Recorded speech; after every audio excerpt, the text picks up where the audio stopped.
Assalamualaikum warahmatullahi wabarakatuh. Di sini saya akan menjelaskan semua materi Pancasila. Dosen pembimbing Bapak Dr. Haji Metriadi SH.MPD dan Bapak Zain Ahmad Fauzi MPD. Nama saya Roma Marisa Putri Utami, kelas 1D, NIM 23101252200093.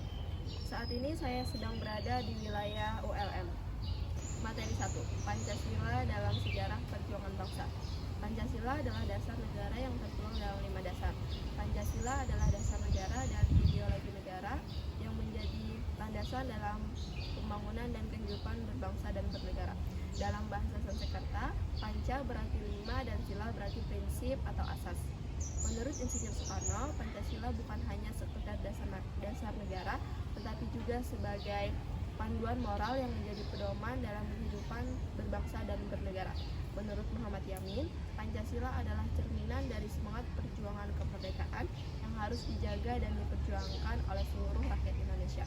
Menurut Ali Sastroatmijoyo, Pancasila adalah konstitusi yang bersifat fleksibel yang dapat menyesuaikan dengan perkembangan zaman. Dan menurut Dr. Rajiman Widyodiningrat, Pancasila adalah sintesis dari nilai-nilai budaya bangsa dan konsep-konsep pembangunan nasional yang terbentuk dari ribuan tahun. Nilai-nilai Pancasila pada zaman Kutai ada nilai ketuhanan, nilai politik, nilai persatuan, dan nilai kerakyatan. Nilai-nilai Pancasila pada zaman Sriwijaya ada nilai ketuhanan, nilai kemanusiaan, nilai persatuan, nilai kerakyatan, dan nilai keadilan. Nilai-nilai Pancasila pada zaman sebelum kerajaan Majapahit yaitu ada nilai ketuhanan, nilai kemanusiaan, nilai persatuan, dan nilai kerakyatan. Nilai-nilai Pancasila pada zaman Majapahit ada nilai ketuhanan, nilai kemanusiaan, nilai persatuan, nilai kerakyatan, dan nilai keadilan. Nilai-nilai Pancasila pada zaman penjajahan Jepang itu ada nilai ketuhanan, nilai kemanusiaan, nilai kebangsaan, dan nilai kerakyatan. Nilai-nilai Pancasila pada zaman atau pada masa kebangkitan nasional itu ada nilai musyawarah, nilai keadilan sosial, dan juga nilai persatuan. Materi kedua, proses perumusan Pancasila. Sidang BPUPKI pertama. Sidang BPUPKI pertama dilaksanakan pada tanggal 29 Mei sampai 1 Juni 1945. Pada tanggal 29 Mei 1945, Mr. Muhammad Yamin mengajukan rumusan dasar negara yaitu Peri Kebangsaan, Peri Kemanusiaan, Peri Ketuhanan, Peri Kerakyatan, dan Kesejahteraan Rakyat. Pada tanggal 31 Mei 1945, Profesor Dr. Supomo mengajukan rumusan dasar negara yaitu persatuan, kekeluargaan, keseimbangan lahir dan batin, kemudian keadilan sosial, dan juga musyawarah. Pada tanggal 1 Juni 1945, Insinyur Soekarno mengajukan rumusan dasar negara yaitu ada demokrasi, kemudian kesejahteraan sosial, ketuhanan yang Maha Esa, kemudian ada juga setelah ketuhanan yang Maha Esa ada kebangsaan Indonesia, kemudian setelah kebangsaan Indonesia ada Peri Kemanusiaan. Karena sidang BPUPKI pertama tidak membuahkan hasil, maka dibentuklah panitia kecil yang berisi 9 orang yang disebut sebagai panitia 9. Hasil dari panitia 9 adalah Piagam Jakarta. Isi dari Piagam Jakarta adalah ketuhanan dengan kewajiban menjalankan syariat Islam bagi pemeluk-pemeluknya, dasar kemanusiaan yang adil dan beradab, kesatuan Indonesia, kerakyatan yang dipimpin oleh hikmat kebijaksanaan dalam permusyawaratan perwakilan, dan juga mewujudkan keadilan sosial bagi seluruh rakyat Indonesia. Yang kedua ada sidang BPUPKI kedua. Sidang BPUPKI kedua dilaksanakan pada tanggal 10 sampai 17 Juli 1945 di Gedung Pejabat Jakarta pada pukul 10 pagi yang dipimpin oleh Dr. Rajiman Widyodiningrat selaku Ketua BPUPKI. Pada akhir persidangan di hari pertama dibentuklah 3 panitia kecil.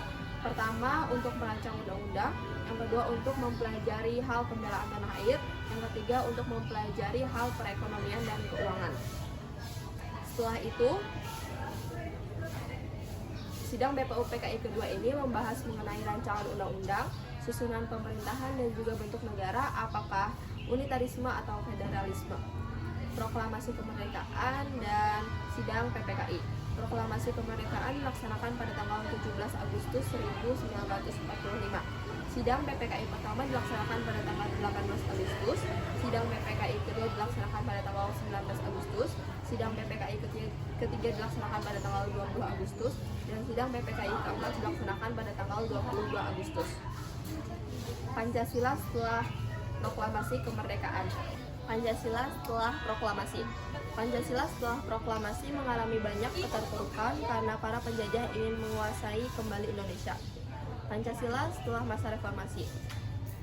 Ideologisasi Pancasila banyak dilakukan bukan hanya di ranah partai tetapi juga di ranah pendidikan. Kemudian muncul wacana apakah Pancasila termasuk dalam ideologi bangsa atau bukan, mulai merebak pada rezim reformasi. Materi ketiga, Pancasila sebagai sistem filsafat. Pengertian filsafat Pancasila. Filsafat Pancasila adalah pemikiran yang sedalam-dalamnya dari bangsa Indonesia yang dianggap, dipercaya dan diyakini sebagai sesuatu kenyataan, norma-norma dan nilai-nilai yang dianggap benar, adil, bijaksana dan paling sesuai dengan kehidupan dan kepribadian bangsa Indonesia. Yang kedua ada rumusan kesatuan sila-sila sebagai suatu sistem. Itu ada yang bersifat organis, ada yang bersifat hierarkis dan berbentuk piramida, dan juga ada yang bersifat saling mengisi dan saling mengkualifikasi. Yang ketiga yaitu ada kesatuan sila-sila Pancasila sebagai suatu sistem filsafat, ada yang dasar antropologis, dasar epistemologis, dan juga dasar aksiologis. Kemudian Pancasila sebagai dasar fundamental itu ada sebagai dasar filosofis, dan juga nilai-nilai Pancasila sebagai nilai fundamental negara. Materi kelima, Pancasila sebagai ideologi nasional. Asal mula Pancasila secara langsung, artinya Pancasila tersebut tercatat dalam dokumen-dokumen resmi di negara.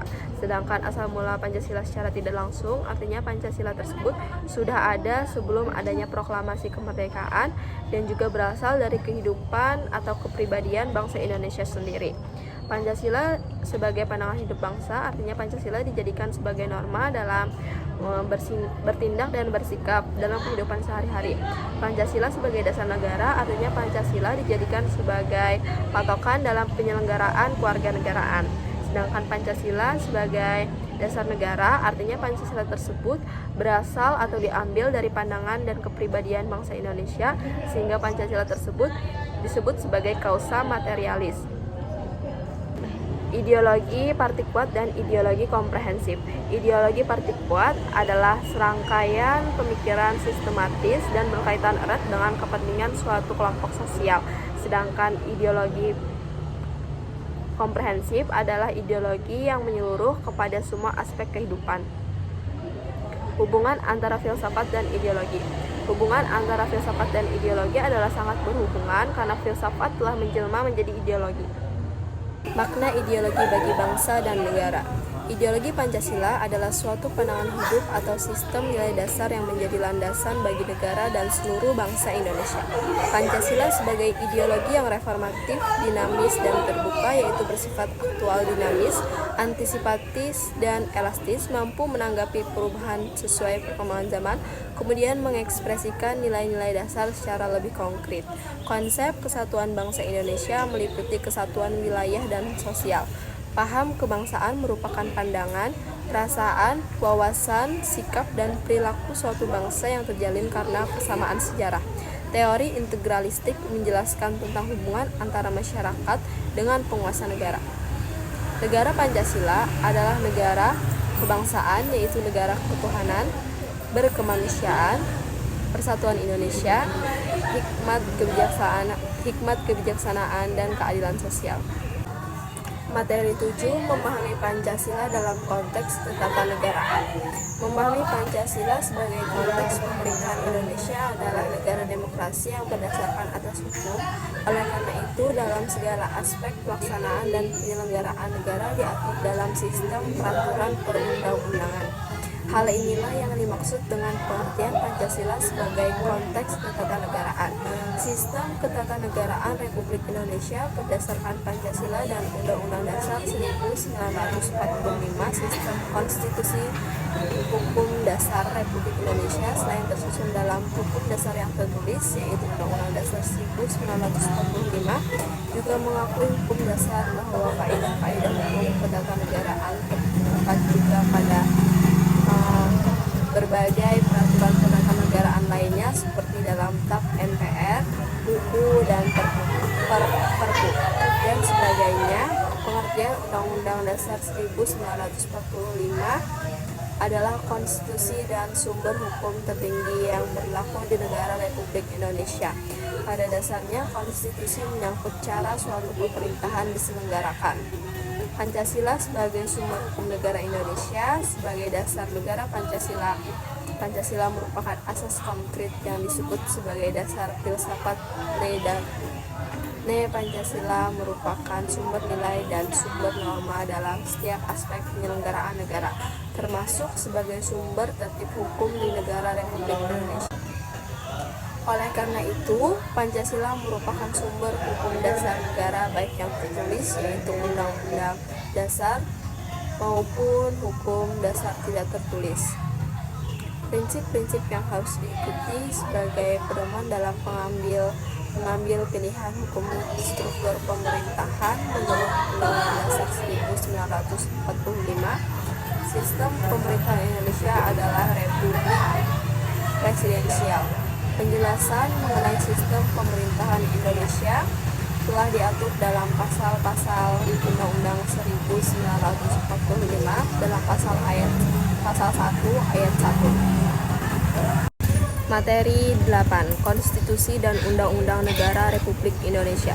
Konstitusi adalah kumpulan kaidah yang memberikan kekuasaan kepada penguasa, dokumen tentang pembagian tugas dan wewenangnya dari sistem politik yang diterapkan, dan deskripsi yang menyangkut HAM. Tujuan konstitusi adalah membatasi tindakan sewenang-wenang pemerintah, menjamin hak-hak rakyat yang diperintah, dan menetapkan pelaksanaan kekuasaan yang berdaulat. 3 pokok muatan dalam konstitusi adalah jaminan HAM, susunan ketatanegaraan, dan pembagian dan pembatasan kekuasaan. Sejarah perkembangan konstitusi yaitu dikenal sejak zaman Yunani, masa Kekaisaran Roma, zaman klasik Islam, dan revolusi Prancis. Sejarah perkembangan konstitusi di Indonesia yaitu Undang-Undang Dasar 1945, Konstitusi Republik Indonesia Serikat, Undang-Undang Sementara Republik Indonesia tahun 1950, amandemen. Kemudian, amandemen adalah perubahan konstitusi yang apabila suatu konstitusi diubah, konstitusi asli tetap berlaku. Tata urutan perundang-undangan Indonesia menurut Undang-Undang Nomor 10 Tahun 2004 tentang pembentukan peraturan perundang-undangan yaitu Undang-Undang 1945, Undang-Undang, Peraturan Pemerintah, Peraturan Presiden, dan Peraturan Daerah. Materi 9. Menurut Dewi Oktaviani, lembaga negara adalah lembaga pemerintahan yang berkedudukan di pusat, yang tugas, fungsi, dan kewenangannya secara tegas diatur dalam undang-undang. Lembaga eksekutif adalah lembaga yang diberi kekuasaan untuk melaksanakan undang-undang. Saat ini, kedudukan lembaga eksekutif dipegang oleh kepala pemerintahan, yakni presiden dan wakilnya, serta menteri-menteri. 2. Lembaga legislatif. Lembaga legislatif adalah lembaga pemerintahan yang bertugas membuat undang-undang dan mengawasi pelaksanaan undang-undang yang telah disetujui. 3. Lembaga yudikatif. Lembaga yudikatif memiliki tanggung jawab untuk menegakkan hukum, memberikan keadilan, dan memutuskan perselisihan hukum. Struktur lembaga sebelum amandemen. Yang pertama, MPR. Sebelum amandemen, MPR merupakan lembaga tertinggi negara yang memiliki kekuasaan tak terbatas. Yang kedua, DPR. Sebelum amandemen, Dewan Perwakilan Rakyat atau DPR merupakan lembaga perwakilan rakyat yang tidak bisa dibubarkan oleh presiden. Yang ketiga, ada MA atau Mahkamah Agung. Kekuasaan kehakiman hanya dijalankan oleh Mahkamah Agung. Yang keempat, ada BPK. Badan Pemeriksa Keuangan berwenang mengawasi dan memeriksa pengelolaan keuangan negara. Yang kelima, ada DPA. Dewan Pertimbangan Agung berfungsi memberikan masukan atau pertimbangan kepada presiden. Struktur lembaga sesudah amandemen. Sesudah amandemen, kedudukan tertinggi dalam pemerintahan dipegang oleh UUD 1945. MPR setelah amandemen kedudukannya menjadi setara dengan lembaga negara lainnya di bawah UUD 1945. DPR setelah amandemen kedudukan DPR dalam sistem ketatanegaraan semakin diperkuat karena DPR berwenang membuat undang-undang. Presiden dan Wakil Presiden. Setelah amandemen, rakyat memiliki hak suara untuk memilih presiden dan wakil presiden secara langsung melalui pemilu. DPD melalui perwakilan daerah adalah perwakilan Dewan Perwakilan Daerah adalah perwakilan daerah dalam sistem ketatanegaraan. Terus ada BPK. BPK memiliki tugas dan wewenang strategis mengenai sumber dan anggaran keuangan negara. MA setelah amandemen, MA membawahi badan peradilan dalam wilayah peradilan umum, peradilan militer, peradilan agama, dan peradilan tata usaha negara. MK bersama MA, MK memegang kekuasaan kehakiman yang berwenang menguji UU terhadap UUD. Komisi Yudisial merupakan lembaga negara yang bersifat mandiri dan berhak mengusulkan pengangkatan hakim. Hubungan antar lembaga menurut UUD 1945. Yang pertama, hubungan antara MPR, Presiden, DPR, dan MK terlihat dalam proses pemberhentian Presiden dan Wakil Presiden. Kemudian hubungan antara DPR dan Presiden terlihat ketika rancangan undang-undang atau RUU dibahas bersama oleh Presiden dan Wakil Presiden. Kemudian hubungan antara DPR dan DPD terlihat ketika DPD mengajukan rancangan undang-undang kepada DPR. Kemudian yang terakhir, hubungan antara MPR dan DPD terlihat dari keanggotaannya. Materi 10. Hak asasi manusia. Sejarah HAM berawal dari dunia barat atau Eropa. Seorang filsuf Inggris pada abad ke-17 yaitu John Locke merumuskan adanya hak alamiah atau natural right yang melekat pada setiap manusia, yaitu hak atas hidup, hak kebebasan, dan hak milik. Ruang lingkup hak asasi manusia. 1. Hak pribadi yaitu hak-hak persamaan hidup, kebebasan, keamanan, dan lain-lain. Kedua, hak milik pribadi dan kelompok sosial tempat seseorang berada. 3. Kebebasan sipil dan politik untuk dapat ikut serta dalam pemerintahan. Serta 4. Hak-hak berkenaan dengan masalah ekonomi dan sosial. Hak asasi manusia menurut Undang-Undang Dasar. Dalam Konstitusi Indonesia, Bivitri menjelaskan hal tersebut sangat jelas dalam perihal pertanggungjawaban negara dalam penegakan HAM. Ketentuan pasal 28I ayat 4 Undang-Undang 1945 yang berbunyi perlindungan, pemajuan, penegakan, dan pemenuhan hak asasi manusia adalah tanggung jawab negara, terutama pemerintah, sehingga negara Indonesia memiliki tanggung jawab konstitusional untuk ikut menegakkan perlindungan hak asasi manusia, termasuk dalam perkara di Myanmar. Meskipun di dalam Konstitusi Undang-Undang 1945 terdapat perlindungan yang terang benderang terhadap hak asasi manusia setiap orang, namun dalam peraturan perundang-undangan terdapat ketentuan-ketentuan teknis yang menghambat penegakan nilai-nilai konstitusional perlindungan hak asasi manusia. Setidaknya terdapat 2 undang-undang yang menjadi landasan perlindungan dan penegakan hak asasi manusia di Indonesia, yaitu Undang-Undang Nomor 39 Tahun 1999 tentang Hak Asasi Manusia dan Undang-Undang Nomor 26 Tahun 2000 tentang Pengadilan Hak Asasi Manusia. Kedua undang-undang tersebut mengatur perlindungan yang sangat luas terkait hak asasi manusia. Bahkan dalam pasal 5 ayat 1 Undang-Undang HAM, setiap orang yang mengalami pelanggaran HAM berhak untuk menuntut secara hukum dan memperoleh perlindungan yang sama sesuai dengan martabat kemanusiaannya di depan hukum. Ketentuan ini diberikan kepada setiap orang tanpa memandang status kewarganegaraannya. Menurut Undang-Undang Republik Indonesia Nomor 39 Tahun 1999 tentang HAM, yang dimaksud dengan hak asasi manusia adalah seperangkat hak yang melekat pada hakikat dan keberadaan manusia sebagai makhluk Tuhan yang Maha Esa dan merupakan anugerah yang wajib dihormati, dijunjung tinggi, dan dilindungi oleh negara, hukum, pemerintah, dan setiap orang demi kehormatan serta perlindungan harkat dan martabat manusia. Tujuan HAM adalah melindungi hak manusia untuk hidup dengan harga diri, yang meliputi hak untuk hidup, hak atas kebebasan, dan hak keamanan. Berbagai pelanggaran hak asasi manusia seperti 1. Pelanggaran hak kemerdekaan berpendapat, 2. Diskriminasi rasial atau etnis, 3. Pelanggaran hak asasi perempuan.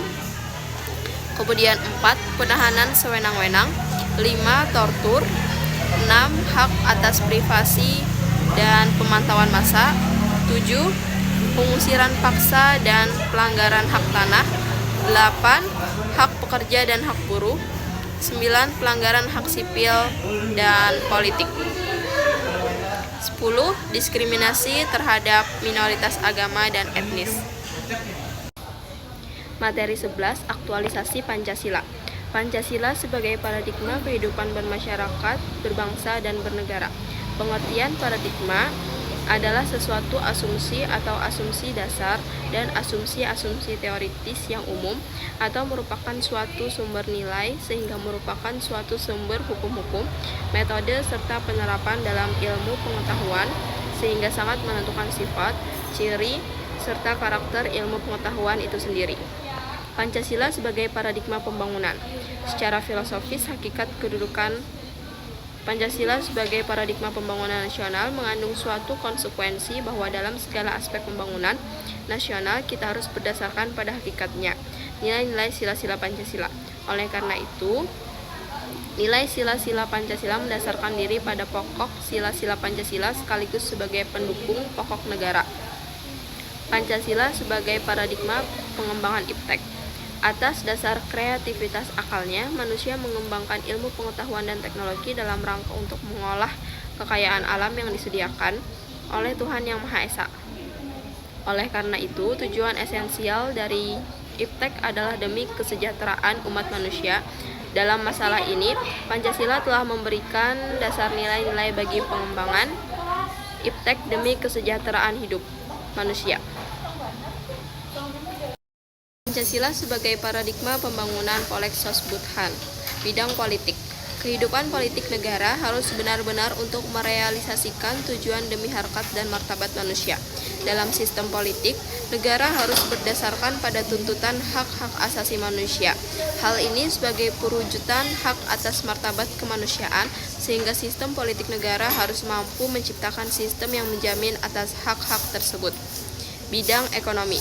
Mubiarto mengembangkan ekonomi kerakyatan, yaitu ekonomi yang humanistik yang mendasarkan pada tujuan demi kesejahteraan rakyat secara luas. Pengembangan ekonomi bukan hanya mengajar pertumbuhan saja, melainkan demi kemanusiaan dan demi kesejahteraan seluruh bangsa. Bidang sosial budaya. Dalam prinsip etika Pancasila pada hakikatnya bersifat humanistik, artinya nilai-nilai Pancasila berdasarkan pada nilai yang bersumber pada hakikat dan martabat manusia.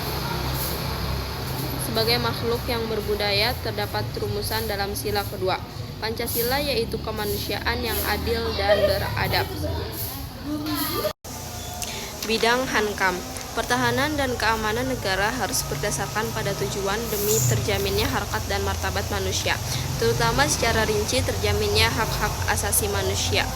Pancasila sebagai paradigma reformasi. Hukum paradigma sebagai suatu pandangan mendasar atau suatu disiplin ilmu tentang apa yang menjadi pokok persoalan semestinya dipelajari. Paradigma juga dapat dipahami sebagai cara pandang terhadap lingkungannya yang akan mempengaruhinya dalam berpikir, bersikap, dan bertingkah laku.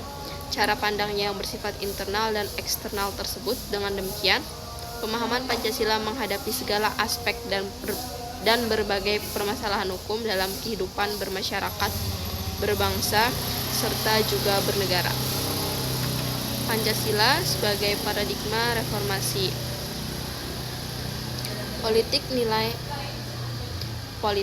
Nilai demokrasi politik sebagaimana terkandung dalam Pancasila sebagai fondasi bangunan negara yang dikehendaki oleh para pendiri negara dalam pernyataan yang dalam nyatanya tidak terlaksana. Dalam realisasinya, negara mengarah pada praktek otoritarisme yang mengarah pada porsi kekuasaan terbesar yang diberikan kepada presiden. Pancasila sebagai paradigma reformasi ekonomi. Perubahan dan pengembangan ekonomi harus diletakkan pada peningkatan harkat, martabat, serta kesejahteraan seluruh bangsa sebagai satu keluarga. Aktualisasi Pancasila. Aktualisasi Pancasila terbagi menjadi dua, yaitu objektif Objektif yaitu aktualisasi Pancasila dalam berbagai bidang kehidupan kenegaraan yang meliputi kelembagaan negara, antara lain eksekutif, legislatif, dan yudikatif. Setelah itu yang kedua ada subjektif. Subjektif adalah aktualisasi Pancasila pada setiap individu, terutama dalam aspek moral dalam kaitannya dengan hidup bernegara dan bermasyarakat. Tridharma perguruan tinggi yaitu adanya pendidikan tinggi, penelitian, dan pengabdian kepada masyarakat. Budaya akademik.